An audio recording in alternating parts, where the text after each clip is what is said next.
అశ్వ సంవత్సరంలో కైలాస యాత్ర Shri Gayatri tours and travels 8977349696.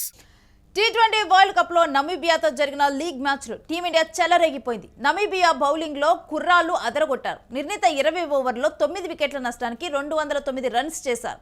Opener Ishan Kishan, allrounder Hardik Pandya మెరుపు హాఫ్ సెంచరీలు చేశారు.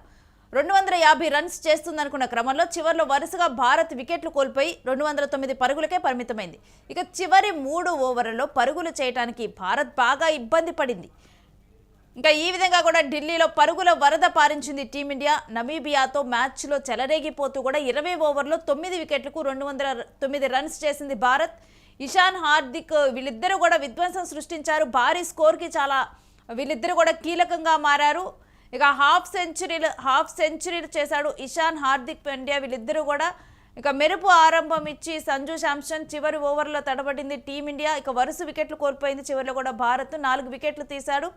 Gerhard Erasmus. నమీబియా టార్గెట్ ఇప్పుడు 210 రన్స్. ఇక ఈ మ్యాచ్ అనాలిసిస్, భారత్ ఆట తీరు, వీటన్నిటి గురించిన అనాలిసిస్ మా స్పోర్ట్స్ ఎనలిస్ట్ వెంకట్ నాయుడు తెలుసుకుందాం. వెంకట్, మొత్తం కూడా ఈరోజు భారత్ మ్యాచ్ మన ఆటగాళ్ళు ఏ విధంగా ఆడారు, ఏంటి? ఏదైతే టీ20 వరల్డ్ కప్ లో చిన్న జట్టులో బౌలింగ్ విషయంలో అంత జాగ్రత్త పడుతున్నాయనడానికి ఈ మ్యాచ్ కూడా స్పష్టమైన ఉదాహరణ. అంటే భారత్ ముందు ఆదిలో కొంత దూకుడుగా ఆడినప్పటికీ కూడా ఆ తర్వాత క్రమంగా ఆ వికెట్లు కోల్పోవడం, అంటే కీలకమైనటువంటి 4 వికెట్లు కోల్పోవడం అనేది భారత్ కు కొంత మైనస్ అయిందనే చెప్పాలి. లేదంటే భారత్ భారీగా పరుగులు చేస్తుండేదని అయితే, అంటే దాదాపు 250 వెళ్లాల్సినటువంటి స్కోర్ అది. అయితే ఆఖరిలో లోయర్ మిడిల్ ఆర్డర్ ఏదైతే ఉందో రింకు సింగ్, ఆ తర్వాత వచ్చిన వాళ్ళందరూ కూడా ఫెయిల్ అవడం, అదేవిధంగా తిలక్ వర్మ, కెప్టెన్ సూర్యకుమార్ యాదవ్, సంజు శాంసన్ పరుగులు చేయకపోవడంతో భారత్ కొంత ఇబ్బంది పడింది. అలాగే నమీబియా బౌలర్లకు సంబంధించి ఎరాస్మస్ అతను స్పెల్ మాత్రం అతని కెరీర్ లో గుర్తుండిపోయే స్పెల్ అది ఖచ్చితంగా. అంటే భారత్ ను ఏ విధంగా కట్టడి చేయాలి, పరిస్థితులు ఏ విధంగా వాడుకోవాలనేది అతను ఒక స్పష్టమైన అవగాహన ఉన్నట్టుగానే అనిపించింది నాకైతే. అతను ఆ వేసినటువంటి బౌలింగ్ కూడా కీలకమైనటువంటి సమయంలో వికెట్లు తీయటం, పరుగులు కట్టడి చేయటం, 4 ఓవర్లో 5 ఎకానమీతో అతను బౌలింగ్ చేయడం అనేది నిజంగా అంటే చాలా బాగా అనిపించినటువంటి పరిణామం. ఇక ఈ మ్యాచ్ కు సంబంధించి అంటే హార్దిక్ పాండ్యా కానీ లేదా ఇషాన్ కిషన్ కానీ వీళ్ళిద్దరు ఫెయిల్ అయితే పరిస్థితి మరో రకంగా ఉండేదేమో అనే ఆందోళన అయితే కనపడింది. అభిషేక్ శర్మ లేకపోవడంతో, అభిషేక్ శర్మ ఆఫ్ జింక్ లో ఉండడం, కొంత అతను అనారోగ్యంతో ఉండడం, ఆ స్థానంలో వచ్చిన ఇషాన్ కిషన్ కీలకమైనటువంటి పరుగులు చేయడం అనేది భారత్ కు, అంటే అతను దూకుడుగా పరుగులు చేయకపోతే మాత్రం ఖచ్చితంగా భారత్ ఇబ్బంది పడుతుంది. అయితే ఈ మ్యాచ్ లో కూడా వీళ్ళిద్దరు ఇషాన్ కిషన్, హార్దిక్ వీళ్ళిద్దరే చాలా కీలకంగా మారారని చూడాలి. ఇక మిగిలిన ఆటగాళ్ళ ఆట తీరు ఏ విధంగా ఉంది? మిగిలిన ఆటగాళ్ళ ఆట తీరు, సంజు శాంసన్ పవర్ ప్లే లో భారీగా పరుగులు చేయాలని ప్రయత్నం చేశాడు. అది కొంత సఫలీకృతమైంది.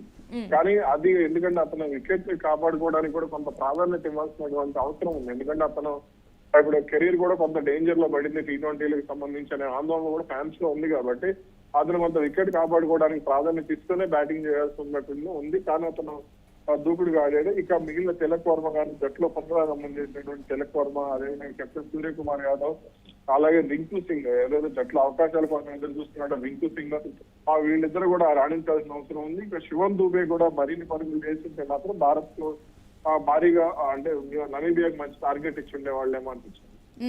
ఇక ఇప్పుడు నమీబియా తన లక్ష్యాన్ని అంటే సునాయాసంగా చేరుకోనుందా, లేకపోతే ఏంటి? అయితే భారత్ బౌలింగ్ యూనిట్ మాత్రం బలంగానే ఉందని చెప్పుకోవచ్చు. ఎందుకంటే ఇప్పుడు అర్షదీప్ సింగ్ కానీ, లేదంటే మిగిలిన బౌలర్లు వీళ్ళందరూ, కుల్దీప్ యాదవ్ వీళ్ళందరూ కూడా అద్భుతమైనటువంటి బౌలర్లే. కాబట్టి కొంత ఇక్కడ నమీబియా ఇబ్బంది పడేటువంటి పరిస్థితి అయితే కనపడుతోంది. కానీ దీనిని భారత బౌలర్లు ఎంతవరకు కట్టడి చేయగలుగుతారు ఏంటనే చూడాలి. అయితే నమీబియా మాత్రం కొంత, అంటే బ్యాటింగ్ పరంగా కూడా వాళ్ళు ప్రణాళిక ప్రకారం వెళ్తున్నారు అనేది కూడా ఉంది. ఎందుకంటే ఎక్కువగా ఆల్రౌండర్లు ఎక్కువగా వాళ్ళు తీసుకుంటారు బ్యాటింగ్ దీనికి సంబంధించి మొత్తం ఒక టీమ్ లో బ్యాటింగ్ ఆల్రౌండర్ పెట్టుకున్నారు. కాబట్టి వాళ్ళు మరిన్ని ఎక్కువ పరుగులు చేసే అవకాశం ఉండవచ్చు అనేది అయితే నేను అనుకుంటున్నాను. దాదాపు వాళ్ళు 160 నుంచి 170 వరకు పరుగులు చేయొచ్చు. కానీ భారత్ అయితే మ్యాచ్ విజయం సాధించి సాయంగానే కనపడుతోంది. అయితే రన్ రేట్ ఎంతవరకు కాపాడుకోగలుగుతారనే చూద్దాం. రైట్. అంటే జనరల్ గా కూడా మ్యాచ్ లోకి దిగే ముందర కానీ, ఆడేటప్పుడు కానీ స్టార్టింగ్ లో అందరు అభిప్రాయపడింది 250 రన్స్ భారత్ చేస్తుంది అని అనుకున్నారు. కానీ 209 దగ్గర ఆగిపోవటం జరిగింది. అంటే ఎవరు బాగా రాణించుంటే, ఏ పాయింట్స్ లో గనక బాగా ఆడి ఉంటే గనక ఆ రన్ చేరుకోగలిగే వాళ్ళు?